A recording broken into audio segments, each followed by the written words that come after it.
Sarah Hornsby, and I am your online myofunctional therapist. And today I wanted to talk a little bit more about tongue ties and the procedure that you go through when you have a tongue tie that needs to be released. So the procedure can be called a frenectomy or a frenulectomy, a frenotomy.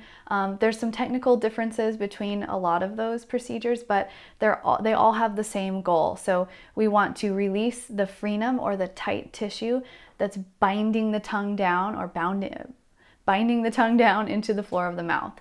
So if you have a tongue tie, it's really important, in my opinion, as a myofunctional therapist, that you have this released in order to help with facial growth and development, helping with jaw pain, headache, grinding, clenching of your teeth, dental issues, and sleep apnea. Those are just a few things that a tongue tie can cause or exacerbate.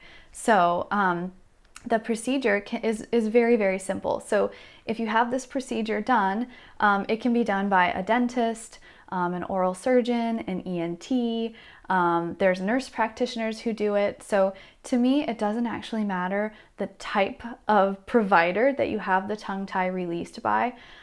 What really matters to me is that you find somebody who does a lot of these.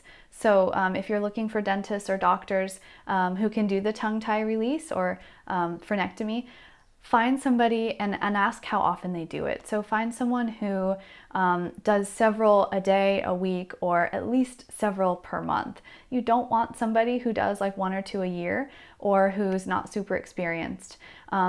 Everyone has to start somewhere. Every doctor who does this stuff has to learn, but finding somebody who's experienced is probably the best option. So that's my recommendation for finding a doctor. Now, as far as should you have it done with a laser or should you have it done with a scalpel, this or scissors, that's another option. This doesn't matter as much to me. It really all comes down to experience. So, there's differences in lasers, there's differences in procedures that use scalpels or scissors. All of the techniques are slightly different. So you can do some research into this. There's great information online and on YouTube, but honestly, it all comes down, in my opinion, to the experience of the doctor doing the procedure, no matter what method they use. So that is my best advice for you on if you are interested in getting a frenectomy done. The other big thing that I think a lot of people are missing is you've got to do exercises before the procedure and after. Why would this be? Well, it's your muscles don't know how to work properly. So it's not just that you have to prevent the wound from healing, and the reattachment rates for these surgeries can be fairly high if you don't do exercises. So if you have the procedure done and it heals back down into the bottom of your mouth, that creates scar tissue. You have to do it again. And I've met people who didn't know they needed to do exercises and they've had the procedure done 2 or 3 times. So to me, I just say, find a therapist, do the exercises, and it's not just before and after. It's retraining everything. So it's retraining your tongue's resting posture. So you need your tongue to rest fully in the roof of your mouth, in the top of your mouth. If you're tongue-tied, your tongue has been sitting down in the bottom of your mouth your whole life, and you physically weren't able to get it up in the roof of your mouth. You need to repattern your swallow. So, learning how to use those muscles to swallow differently is a big deal. It's really hard to do on your own.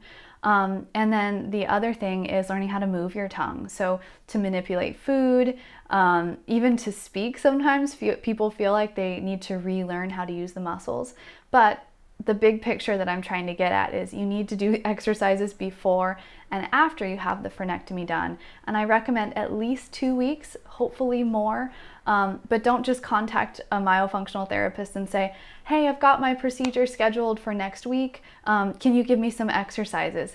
We need a little more time than that. So, if you want to have this procedure done, do it the right way. There's other things that can help. Body workers like cranial sacral therapy before and after can also really help with the results.